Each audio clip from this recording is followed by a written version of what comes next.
waa live trading keenay maanta oo Arbaca 2 July sida arkaysaan waa suuqii London dabcan marka waana lacagta gold ee aan ku trade gareeyo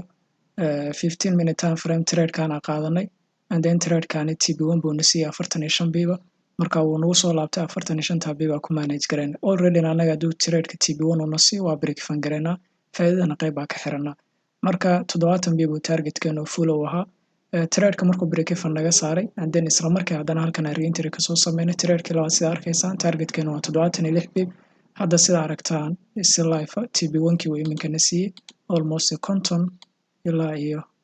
57 biib baad wada sida aragtaan marka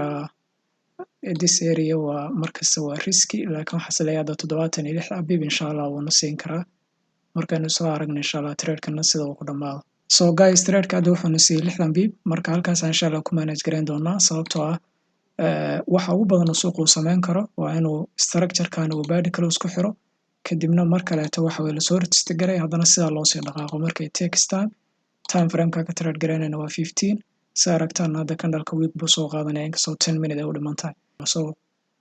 ma u baahnin inta wax ka badan already 45 biib plus 60 biib 100 and above biibs baa joognaa alxamdulillah soo nabadgelyo